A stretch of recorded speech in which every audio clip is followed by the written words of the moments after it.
Hello, everyone. I'm really happy to be here tonight to introduce you to someone super special to the Center family. So as Glenda mentioned, I'm the Youth Clubhouse Community Coordinator at the Center, which means that I run the Youth Front Desk and oversee our Youth Clubhouse funded by the Office of Addiction Services and Supports. We provide safe, sober spaces for LGBT youth through the use of peer coaches, who are essentially young leaders that model our ground rules, facilitate drop-in groups and events, and have peer-to-peer conversations with fellow members about their substance use and troubles. So one of the best parts of my role is meeting new youth when they come to the Center. And so one that stands out to me is Diaz Petta. Julie is a recent member of the Center's youth program and has experienced the Center's direct and personalized support firsthand.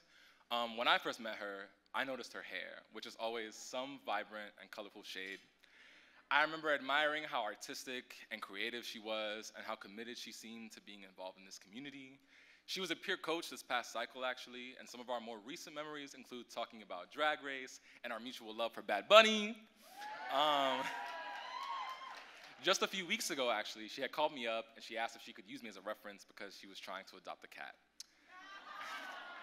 I said, sure, but only on the condition that you name your cat after me. I'm happy to say we settled on a middle name. She's here tonight to share her story and offer you all a look into the powerful, positive impact of the Center's community. So please join me in welcoming Julie to the stage.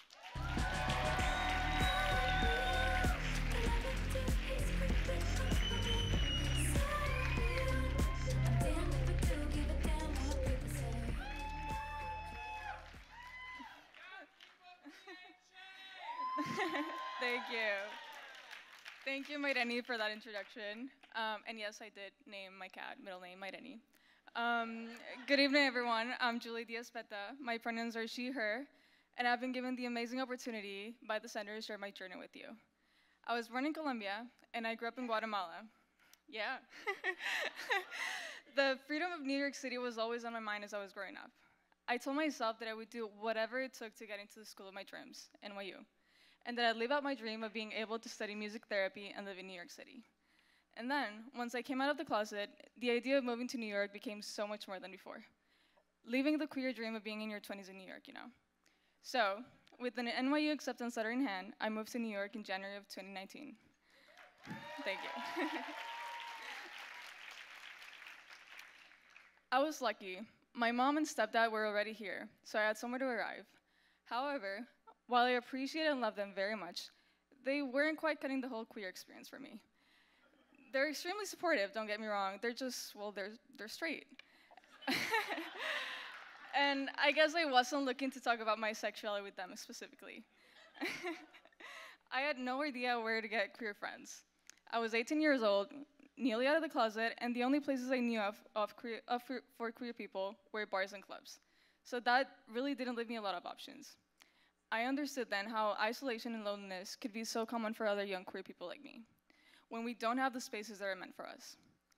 That's when I decided to do some research on queer spaces for young people that didn't have alcohol involved. And there, the Center came up. I made my way from Jackson Heights to the West Village in search of queer connection. Sure enough, there it was. In the Center's youth, I found the most welcoming space. I felt included in everything they were doing as soon as I walked through the door. I remember Center staff Maireni smiling at the desk, queer youth hanging out on the sofas and lounge, other staff getting ready for the next drop-in groups, and overall, I saw a space that worked seamlessly. I did my intake. Next thing I knew, I was in the art group led by Cornelius, which is part of the Center's sober space for young people. It was everything that I was looking for. It was a space for queer people, my age, filled with creativity, diversity, and acceptance. Since then, my interest in music, psychology, and social work was growing, and I began thinking about life after college, and I started thinking of places where I could help the LGBTQ+ community, especially other queer people like me. I applied to be a peer coach in the Center Youth, and I was accepted into that leadership role. As a peer coach, I went from being a participant in the clubhouse to being a leader supporting fellow queer youth, and meeting them where they were at in their experiences of substance use. I co-facilitated support groups, served as a one-on-one mentor, planned and managed events, and helped out with the music group that the Center runs. Thank you. Thank you. that the center runs in partnership with Road Recovery. Helping to lead that music group was particularly special because I got to witness firsthand the impact that music can have on people and how beautiful it is to be a part of that. My dream of helping people through music has started to take place. The peer coach internship confirmed what I want to do with my life and gave me a better understanding of who I want to serve. My dream for my future has evolved from simply helping people through music to specifically helping LGBTQ+ youth who struggle with substance use.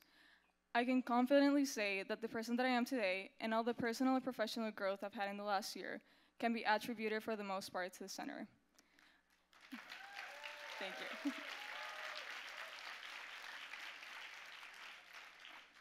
I will always be grateful for the center for having a space where I could feel comfortable being who I am and meeting people who I could relate to and learn from.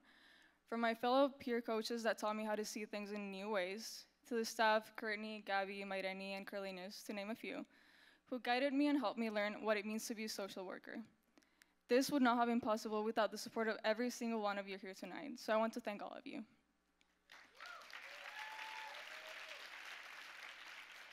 I truly appreciate all the help that you provide to the center. Through it, the center is able to make an impact on so many people, myself included. I'll never forget my time at the center, and I hope that is nowhere near close to its end. Thank you so much.